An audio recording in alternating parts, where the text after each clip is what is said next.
Good morning, students. How are you all?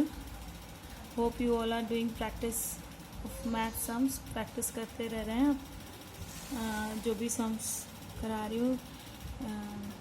पिछले turn पे मैंने कुछ एक PDF अपलोड किया था, कुछ क्वेश्चंस थे उसमें. आई होप कि आपने वो क्वेश्चंस कर लिए होंगे. If you have any type of doubt you can inform me. Inform कर सकते हैं मुझे, अपने डाउट क्लियर कर सकते हैं. आज हम क्वेश्चंस भी करेंगे, लेकिन उसके साथ साथ हम एक नया टॉपिक भी पढ़ेंगे, that is the application of determinants. Okay, applications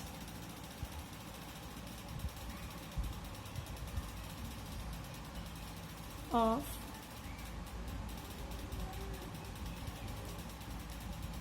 determinants. Second year के कोर्स की सबसे जो इम्पोर्टेंट चीज़ है वो यही है. जैसे फर्स्ट ईयर में आपने बेसिक्स पढ़े थे ना, मॉडर्न मैथमेटिक्स के बेसिक्स पढ़े थे.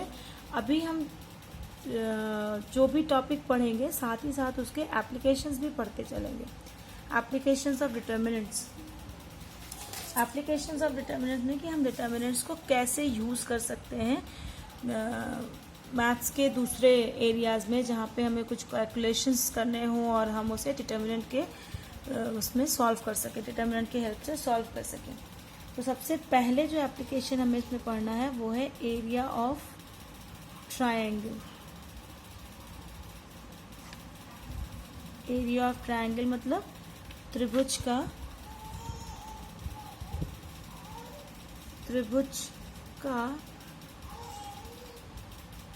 क्षेत्रफल.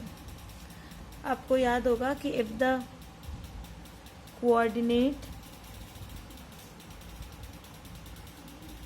coordinate of vertices of a triangle is given ax1 y1. अगर किसी त्रिभुज के तीनों शीर्षों का कोऑर्डिनेट, अगर निर्देशांक ए का ax1, B x1 y1, B का x2 y2 और सी का x3 y3 हो ना. If coordinate of vertices of a triangle is given ax1 y1, B का coordinate x2 y2 and C x3 y3, then area of triangle कितना होता है 1/2 x1 into y2 minus y3 plus x2 into y3 minus y1 plus x3 into y1 minus y2, है ना. ये formula होता है area of triangle निकालने का. अगर हम इन कोऑर्डिनेट्स को एक डिटर्मिनेंट के फॉर्म में लिखें, है ना, डिटर्मिनेंट के फॉर्म में इस तरह से लिखें x1 y1 1, x2 y2 1, x3 y3 1. Determinant को अगर हम फर्स्ट कॉलम के अलोंग एक्सपेंड कर दे तो हमें क्या मिलेगा, x1 first row first column cancel, y2 into 1 y2 minus y3 into 1 y3. Second वाला क्या हो जाएगा माइनस, है ना, minus x2 first row second row और फर्स्ट कॉलम कैंसिल हो जाएगा. ये और ये कैंसिल, क्या मिलेगा y1 minus y3 plus x3 into x3 लेंगे तो ये और ये कैंसिल हो जाएगा, मतलब y1 minus y2. Okay, it is equal to x1 into y2 minus y3. यहाँ से अगर हम माइनस कॉमन लेके माइनस इंटू माइनस इसे प्लस कर दें तो plus x2 into y3 minus y1 हो जाएगा, है ना. माइनस कॉमन लेंगे तो जो माइनस में था वो प्लस में हो गया, जो प्लस में था वो माइनस में हो गया, plus x3 into y1 minus y2. इस डिटर्मिनेंट को सॉल्व करने पर भी यही वैल्यू आ रही है जो हमारे ब्रैकेट में लिखी थी. ये दोनों वैल्यू सेम आ रही है ना. यानी अगर हम इस डिटर्मिनेंट की वैल्यू को 1/2 से मल्टीप्लाई कर देते, है ना, 1/2 से मल्टीप्लाई कर देते तो ये हमारे ट्रायंगल का एरिया हो जाता। तो therefore area of the triangle is equal to 1/2 determinant x1 x2 x3 y1 y2 y3 1 1 1। आप इस डिटर्मिनेंट को सॉल्व कर दें तो आप ट्रायंगल का एरिया निकाल सकते हैं। ठीक है, it is the first application to find out the area of a triangle. अब इससे आप इससे एसोसिएटेड दो और एप्लीकेशन कर सकते हैं, इसको दो जगह और यूज कर सकते हैं। आपको याद होगा कि ट्रायंगल के एरिया से ही आप कोऑर्डिनेट में फर्स्ट ईयर में कोलिनियर प्रूफ करते थे, संरेख, है ना, 3 बिंदुओं को संरेख कैसे सिद्ध करते थे, कोलिनियर कैसे सिद्ध करते थे कि area of triangle is equal to 0, क्योंकि किसी भी प्लेन में अगर 3 पॉइंट्स हैं तो सिर्फ 2 ही कंडीशन होती है कि या तो वो ट्रायंगल बनाए और या फिर वो एक सीध में हो तो सीधी रेखा बनाए। इसके सिवा कोई तीसरी कंडीशन एग्जिस्ट नहीं करती है। If in a plane there are 3 points, there are 3 points the same plane, then only 2 condition exist, either they form a triangle or they are collinear. Okay, so either they are form a triangle or collinear. So if they are not a triangle then they must be collinear. So in that case the area of the triangle must be equal to 0.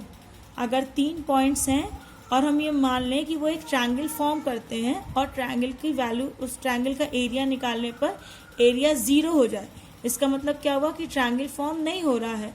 और अगर triangle form नहीं हो रहा है तो वो क्या है, कोलिनियर, है ना।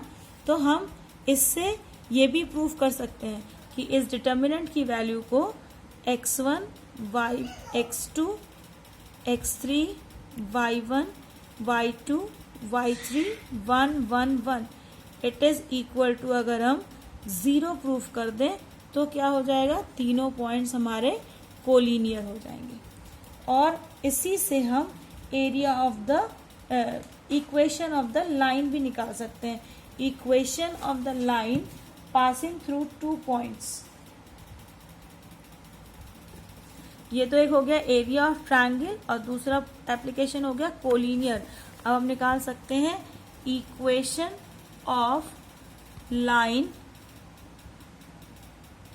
passing through 2 given points, passing through 2 given point मतलब दो बिंदुओं से होकर जाने वाली रेखा का समीकरण, है ना। तो सपोज करो कि हमारी लाइन जो है वो 2 पॉइंट्स A x1 y1 और B x2 y2 से होकर जाती है। ठीक है, ये है पॉइंट A x1 y1 और ये पॉइंट है B कोऑर्डिनेट x2 y2। इस लाइन का इक्वेशन क्या होगा, so equation of the line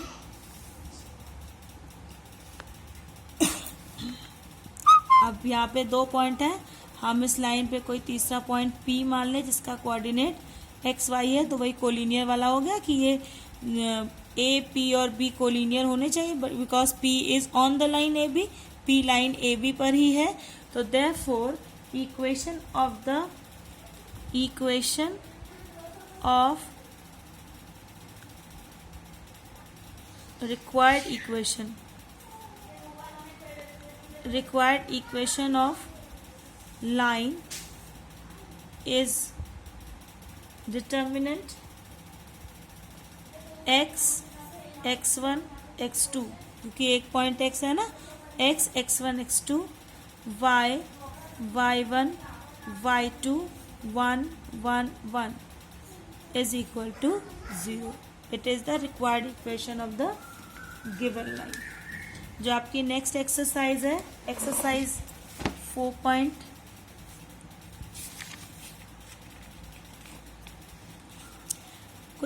Some remarks are given in your book that since area is a positive quantity, always take the absolute value of the determinant. Determinant की हमेशा absolute value लेंगे. Absolute value means if your answer is in negative, you will take its positive. ठीक है. Exercise 4.3. Do the examples. हाँ, अच्छा. जैसे आपने class 10th में पढ़ा होगा ना कि जब हम लेंस का चैप्टर आपको याद होगा क्लास 10th में न्यूमेरिकल जब आप करते थे, तो if you have to find out the value of focal length और distance of the object, distance of the image from the mirror, then you always take these quantities f, v, u in positive only ना, plus में ही लेते थे. उसे हम पहले से ही negative या पॉजिटिव नहीं रखते थे. But if the quantity is given that the object is in front of the mirror, then only you take u in minus. तब हम u को माइनस में लेते थे, अदरवाइज हम u ऐसे ही लिखते थे, बिकॉज ये सब कुछ उस फॉर्मूले में पहले से ही होता है ना. ऐसे ही अगर आप ट्रायंगल का एरिया निकाल रहे हैं तब तो आप एब्सोल्यूट वैल्यू लेते हैं, लेकिन उसमें से अगर आपको किसी पॉइंट की वैल्यू निकालनी है, किसी कोऑर्डिनेट की वैल्यू निकालनी है, तब आप पहले से ही प्लस माइनस नहीं लेंगे. If area is given, use both positive and negative values and determinant of the determinant for the calculation. अगर एरिया दिया है तो एरिया का पॉजिटिव और नेगेटिव दोनों वैल्यूज को हम कंसीडर करेंगे.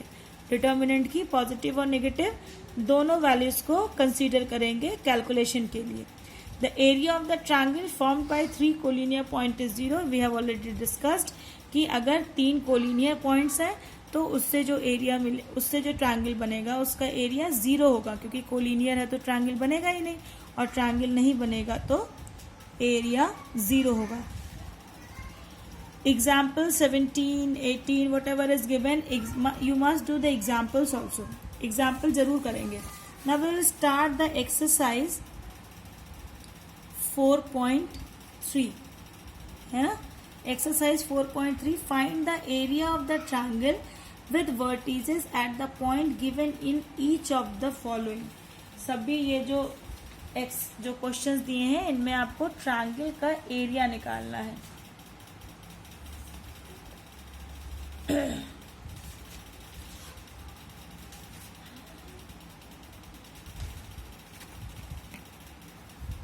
The first question is 1 0 6 0 4 3. These are the vertices of the given triangle. Triangle का एरिया vertices दिया गया है, मतलब x1 is equal to 1, y1 is equal to 0, x2 is equal to 6, y2 is equal to 0, x3 equal to 4 and y3 is equal to 3. तो area of the triangle is equal to 1/2 x1 x2 x3 y1 y2 y3 1 1 1 है ना. तो x1 x2 x3 y1 y2 y3 1 1 1. इस पे values put कर दीजिए. 1/2 1 6 4 y1 कितना है 0 0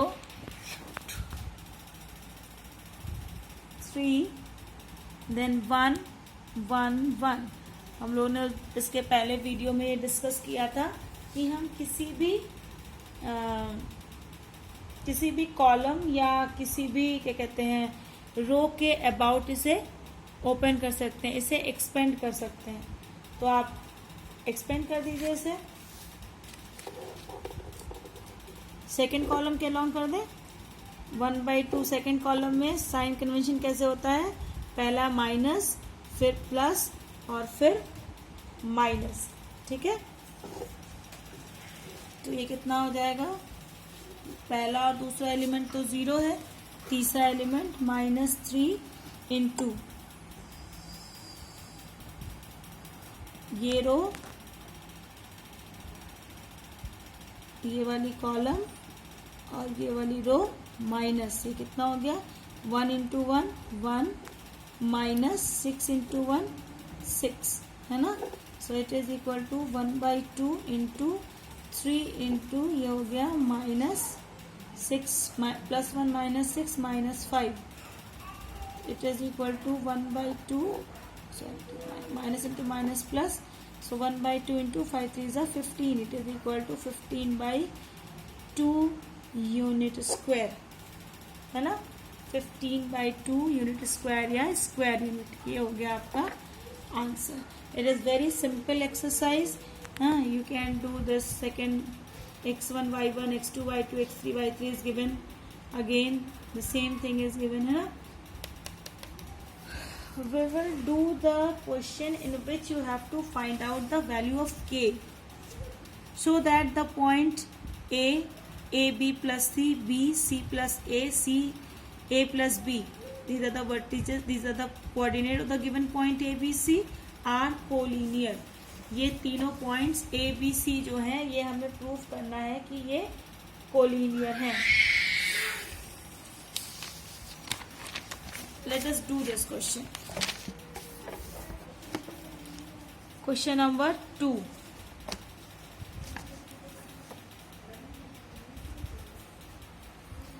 A is A, B plus C. B is B, comma C plus A. And C is C, comma A plus B.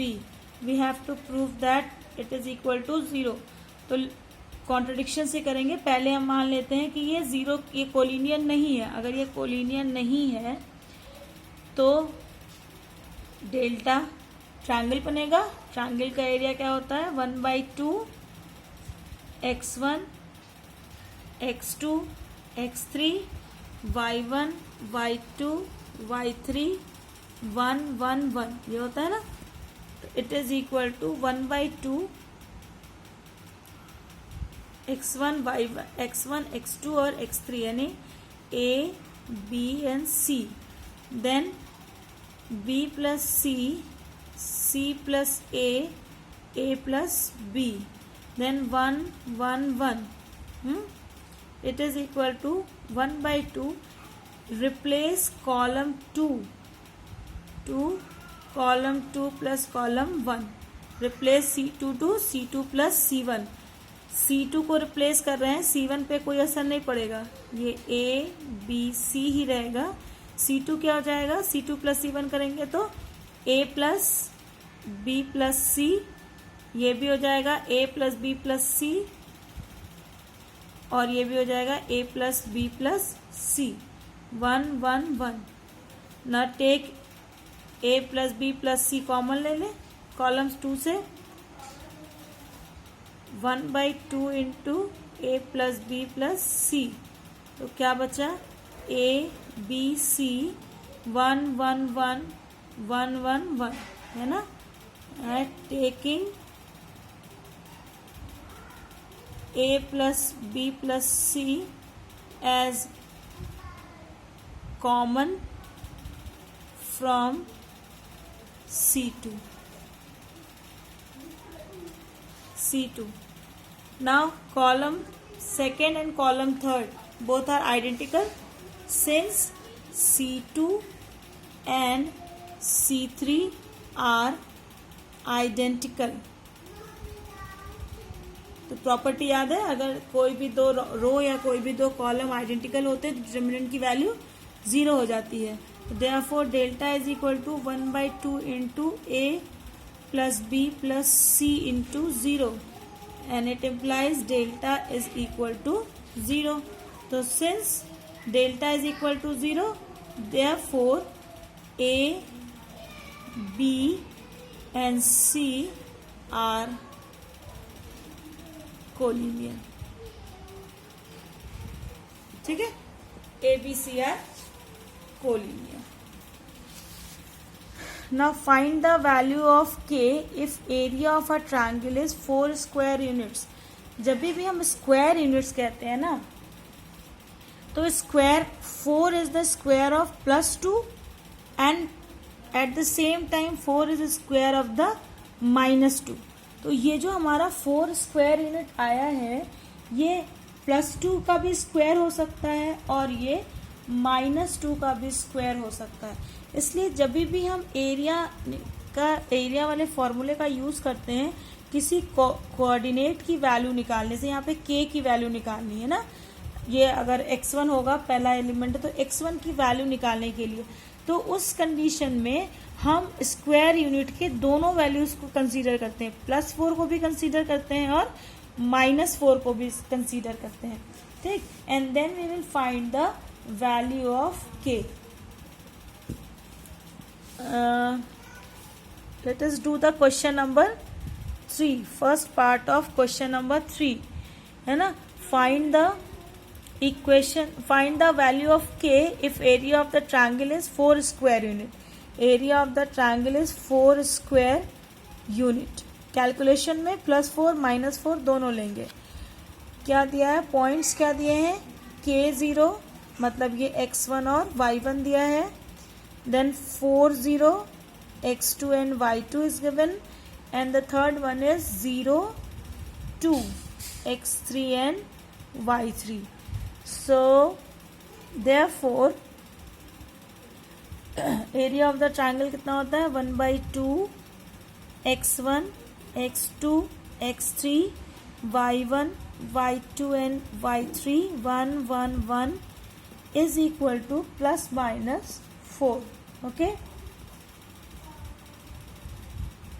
therefore इस 2 से इधर multiply कर देंगे अभी हम, और x1 की वैल्यू हो गई k, x2 की वैल्यू हो गई 4 एंड x3 की वैल्यू हो गई 0, y1 0 y2 0 and y3 2 1 1 1 is equal to ±8.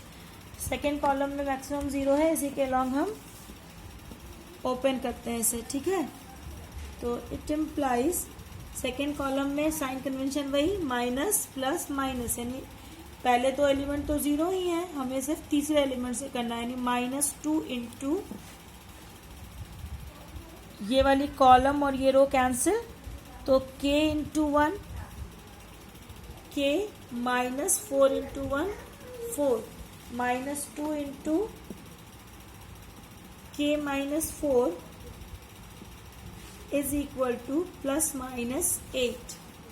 Okay, और हाँ -2 into k -4 is equal to ±8.